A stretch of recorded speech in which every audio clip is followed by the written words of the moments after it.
Hello friends, welcome to my YouTube channel. I am Dr. Jagjeet Singh. Today I would like to talk about bronchial asthma. What is bronchial asthma? Bronchial asthma is a chronic inflammatory condition that is characterized by hyperresponsivity of immune cells inside the bronchi and bronchioles.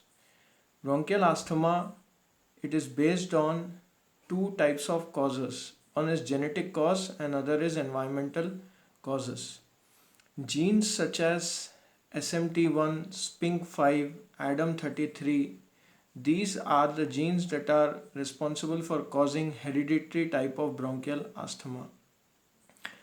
The environmental factors which are involved in causing bronchial asthma are air pollutants, dust mites, allergens, then animal danders, RSV, rhinoviruses, mold, cockroaches.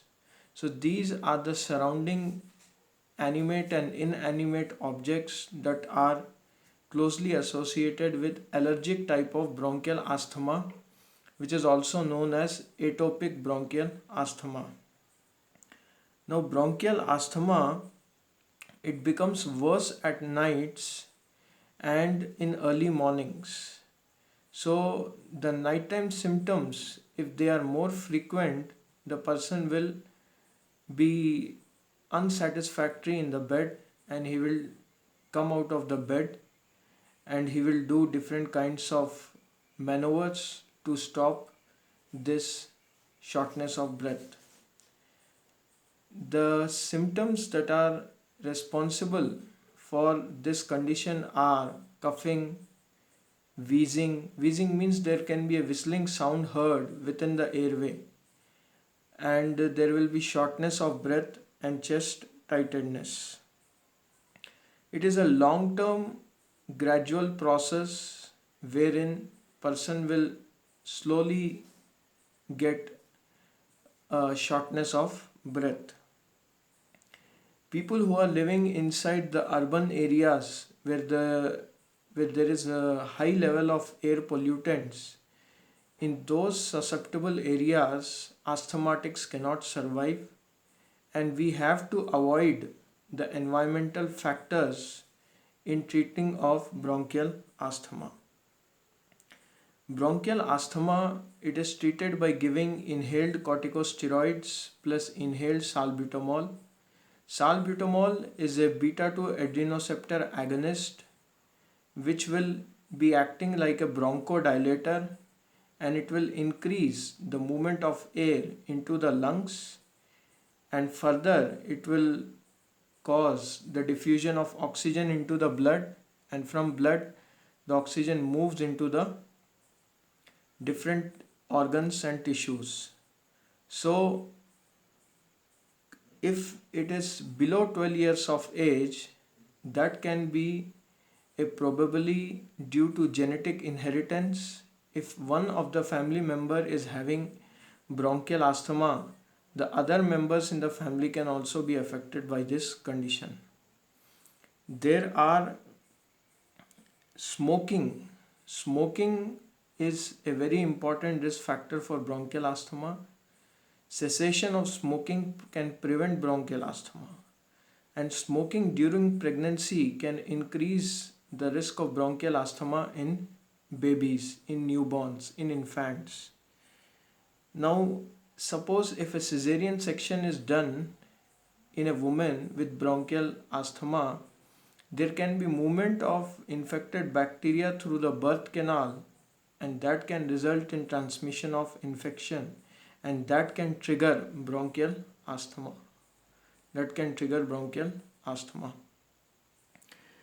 Now, if there is an uncontrolled bronchial asthma, we are giving long-term adrenoceptor agonist, for example, salmeterol or formoterol in patients. Now, if we want to prevent bronchial asthma, if we want to cure bronchial asthma, but there is no real cure, we have to avoid the triggering agents, we have to avoid the environmental factors. And bronchial asthma can be classified into intermittent, mild, moderate, and severe conditions. And this is based on nighttime, this is based on symptom frequency and FEV1 volumes. Now, suppose if a person is having less than 2 episodes per week and FEV1 is more than 80%, FEV1 is forced expiratory volume in 1 second. So what does FEV1 means? The person is forcing the expiratory volume in 1 second like this. So this is FEV1 and this is measured using spirometric techniques. The amount of air expired in 1 second, if it is more than 80% and if the symptom frequency is less than 2 per week, then it is known as intermittent condition or stage 1 type of bronchial asthma. In stage 2, which is mild condition, there also FEV1 is more than 80% and the symptoms are more than 2 per week, and that is known as mild persistent bronchial asthma. In case of moderate bronchial asthma, the FEV1 ranges from 60 to 80% and symptoms are 1 per week. There is symptoms 7 per week, and that can result into moderate kind of bronchial asthma. In severe kind of bronchial asthma, the symptoms can be more than 7 per week daily continuously and FEV1 will be below 60%. So we are basically assessing the patients of bronchial asthma based on forced expiratory volume in 1 second. If it is ranging below 60%, it is severe kind of bronchial asthma, and that condition is known as status asthmaticus. There are some conditions that are associated with bronchial asthma and that are known as associated conditions of bronchial asthma. For example, obstructive sleep apnea, psychological disorders, sinusitis, and psychological disorders can include anxiety disorder where there can be high rates of palpitation, increased heart rate, and apart from anxiety there can be mood disorders and depression. So these can be associated conditions with bronchial asthma. There are certain chemical irritants like formaldehydes, pesticides, and thiocinates, thiophytates, clonophyny. So these type of chemical irritants can cause occupational induced bronchial asthma.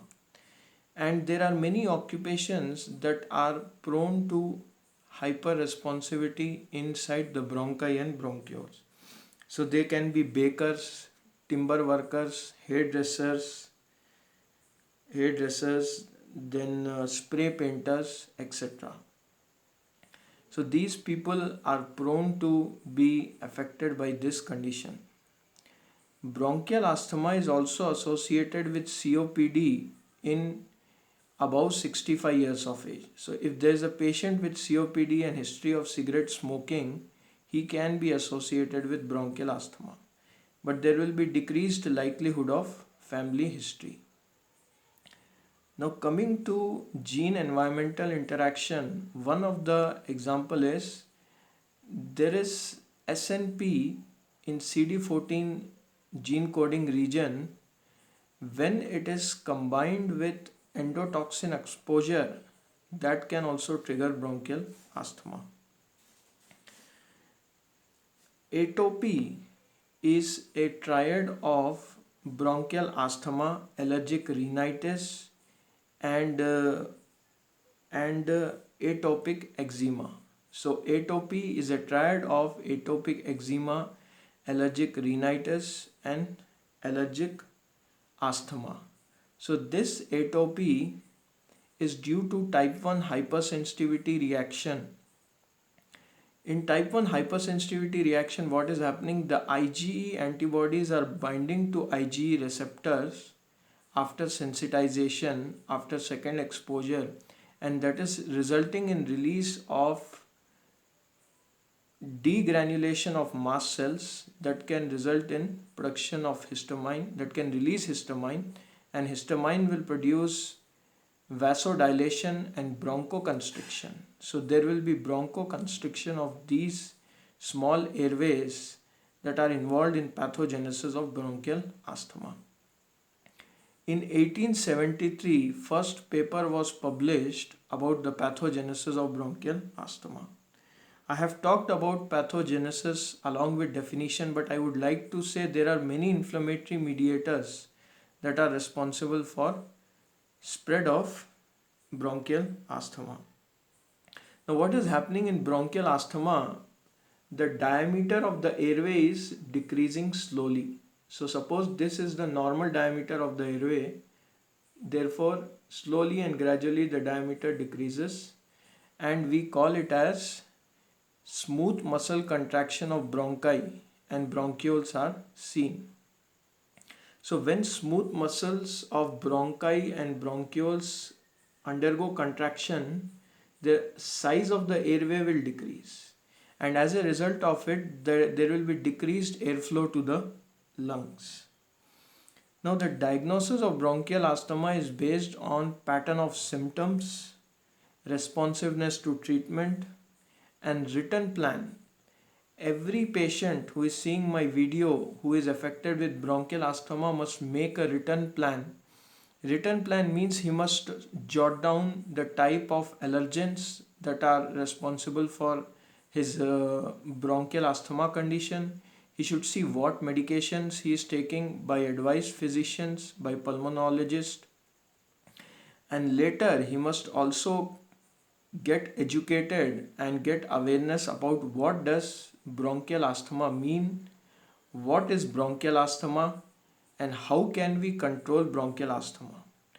353 million people worldwide are affected with this condition, and there have been mortality rates of 3,97,100 deaths all over the world.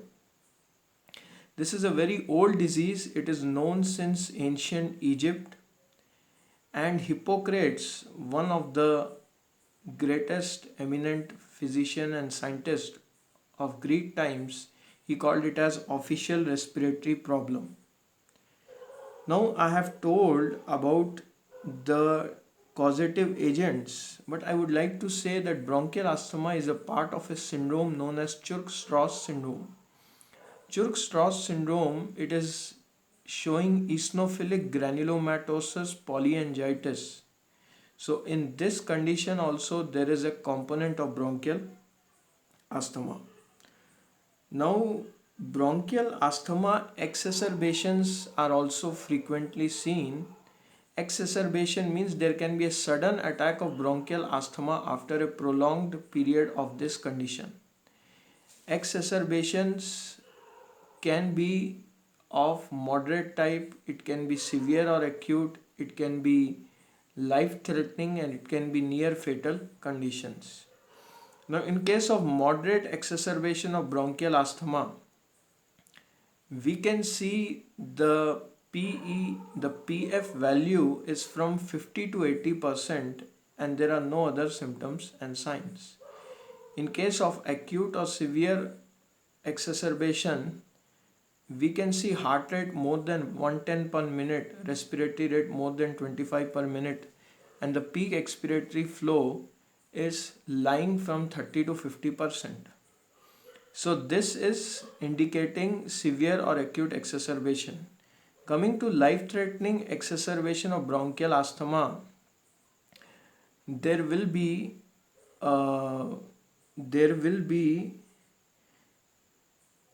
50 to there will be poor respiratory effort, arrhythmia, cyanosis, low blood pressure. So these types of vitals and hemodynamic variability will be seen in case of life-threatening bronchial asthma, life-threatening exacerbation. Now coming to The near fatal exacerbation, where there is a need of mechanical ventilation, there is high partial pressure of carbon dioxide in the blood. So this is due to decreased air, decreased oxygen entry into the lungs. Now, the most important and strongest risk factor of bronchial asthma is history of atopic diseases. It is clear that hay fever and eczema shows a close relationship with bronchial asthma. So if there are patients with hay fever and eczema, there can be coexistence of this condition. Bronchial asthma can be brittle type of bronchial asthma where there can be recurrent attacks, but it is also classified as type 1 bronchial asthma and type 2 bronchial asthma. In type 1 brittle bronchial asthma, the PEF variability is seen despite medications, and in type 2 bronchial asthma, it is well controlled, but there are acute exacerbations.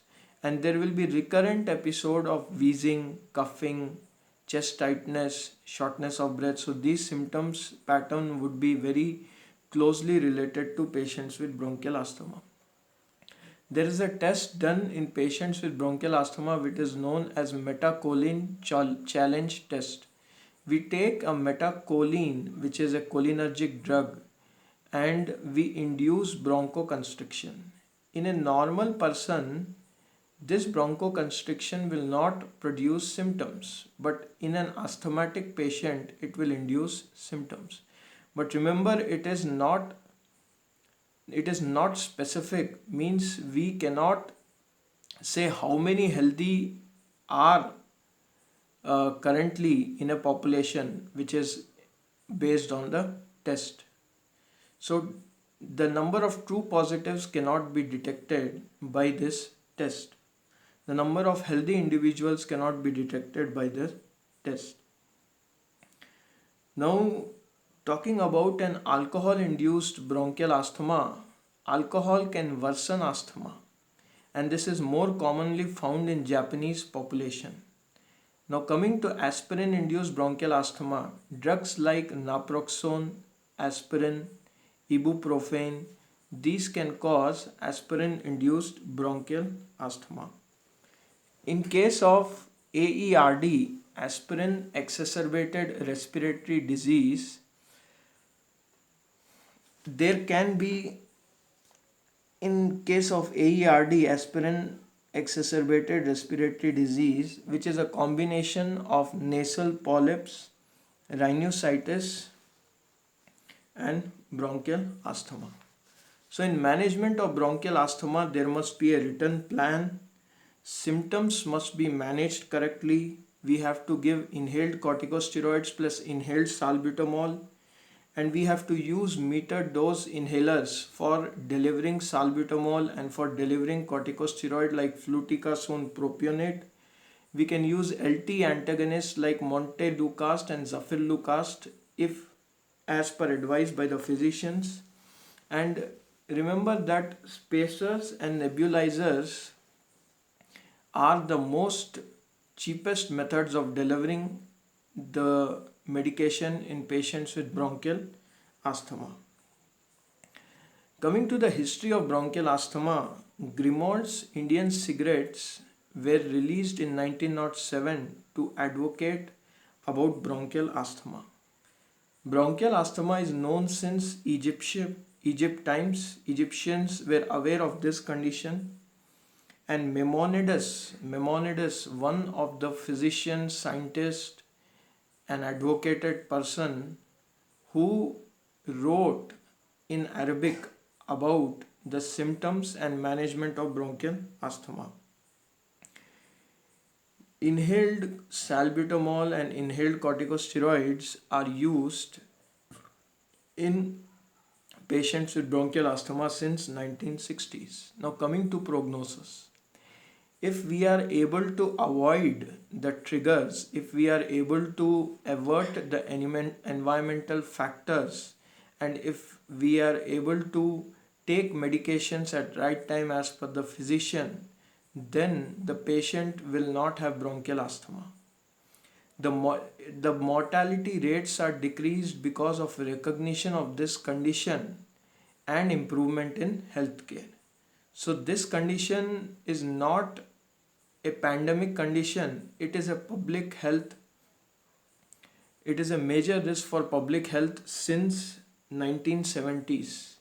But till now it is in control. The global moderate severe disabilities that is seen in 19.4 million people, out of which 16 million people have reported this condition from the developing world. We use short-acting beta-2 agonist to relieve the symptoms of bronchial asthma and long-acting beta-2 agonist to prevent acute exacerbations. I have talked each and everything about bronchial asthma. How does it happen? What are the causes? How we have to avoid it?